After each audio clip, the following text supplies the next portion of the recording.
අපි අද දිනේදී විශේෂයෙන්ම පලාලි ගුවන්තොටුපළේ තිබෙන තත්ත්වය නිරීක්ෂණය කරන්නත් ඒ වගේම පලාලි ගුවන්තොටුපළ දැනටමත් අන්තර්ජාතික ගුවන්තොටුපළක් විදිහට ඩික්ලෙයාර් කළා මෙතන වැඩ කටයුතු කරන ගුවන්තොටුපළක්.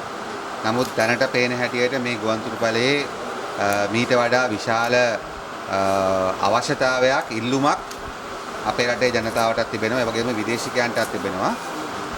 දැනට ගත්තොත් ඇත්තටම අඩු ගුවන් යාන සංඛ්‍යාවක් තමයි ක්‍රියාත්මක වෙන්නේ. නමුත් එය පවා අපි හිතනවා වැදගත් දෙයක් විදිහට.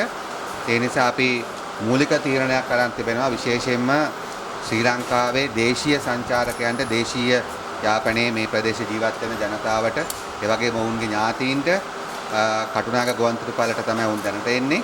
එතන ඉඳලා දේශීය ගුවන් ගමන් වාර වැඩි දියුණු කරන්න මේ ගුවන්තොටුපළ සම්බන්ධ කරගෙන ඒකට අපි බලාපොරොත්තු වෙනවා ලංකාවේ ගුවන් ගමන් පිළිබඳව තිබෙන නීතියේ යම් වෙනස්කම් කරන්න. මොකද දේශීය ගුවන් ගමන් වලට ගැලපෙන පරිදි නීතිය සකස් කරන්න. එහෙම වුණොත් අපි හිතනවා ලංකාවේ පෞද්ගලික ගුවන් යාන හිමිකරුවන්ට ඒ සමාගම් වලට ප්ලේන් මෙහෙට ගේන්න පුළුවන්. ඔවුන්ට යම්කිසි ලාභයක් උපයා ගන්න ගමන් ජනතාවට සේවයක් කරන්න පුළුවන්. නමුත් ඊට වඩා මෙතන තියෙන වැදගත්කම තමයි මේක අන්තර්ජාතික ගුවන්තොටුපළක්. ඊටාම විශාල ජනගහනයක් තියෙන රටක් අපිට එහා පැත්තේ තියෙන ඉන්දියාව. ඒ නිසා මේක අන්තර්ජාතික ගුවන්තොටුපළක් ලෙස මේක ඩික්ලෙයාර් කරලා තිබෙනවා.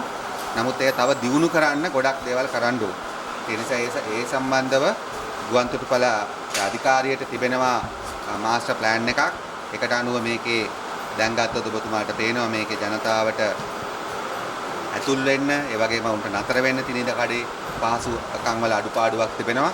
වගේම විශේෂයෙන්ම එළියට යනකොට මොකද අපි දන්නවා අපි වගේ රටවල් වල ඥාතීන් යනකොටත් එනකොටත් යන කෙනා විතරක් නෙමෙයි ඔහුව යවන්නත් සමහරට ගෙදර පවුල් දෙක තුනක් වෙනවා. සමහරට ගමෙන් භාගයක් විතර එනවා. සමහරට එනකොටත් එහෙම. හැබැයි ඒගොල්ලන්ට නතර වෙන්න කිසිම ඉඩකඩක් මෙතන නැහැ. ඒ නිසා අපි බලාපොරොත්තු වෙනවා එන යන ජනතාවගේ පහසුකම් වැඩි දියුණු කරන්න. ඒ වගේම රේගු කටයුතු සම්බන්ධවත් පැහැදිලි ඉඩකඩ ප්‍රශ්න තිබෙන බව අපිට පේනවා. ඒ වගේම බෙල්ට් වල ප්‍රශ්න තිබෙනවා. ඒ වගේම මෙතන ව්‍යාපාරික වශයෙන් අපි හිතනවා ඩියුටි ෆ්‍රී ෂොප්ස් තව ඇති කරන්න පුළුවන්.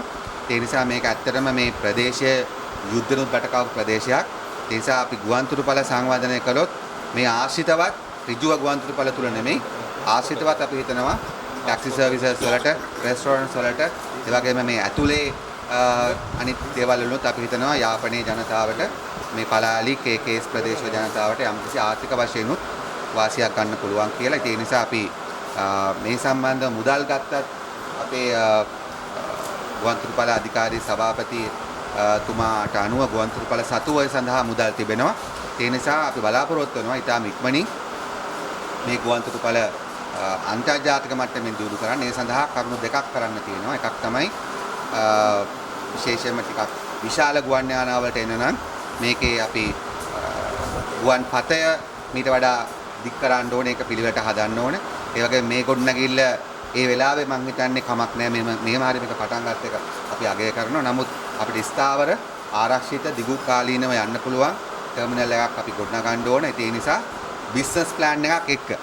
මොකද අපිට කොන්ත්‍රාත්කාරව පොසත් කිරීමේ විශේෂ උවමනාවක් නැති නිසා බිස්නස් ෆීසිබිලිටි එකක් එක්ක ඊට ගැලපෙන විදිහට අපි බලාපොරොත්තු වෙනවා අනාගතය දිහා බලලා පලාලි ගුවන්තොටුපළ වැඩි දියුණු කරන්න. ඉතින් ඒ නිසා ඊටාම ඉක්මනින් අපි හිතනවා ඒකේ ආරම්භක කටයුතු අපිට ඒ සැලසුම් ෆයිනලයිස් කරලා ඒවා අනුමත කරගත්තට පස්සේ අපිට ක්‍රියාත්මක කරන්න පුළුවන් කියලා.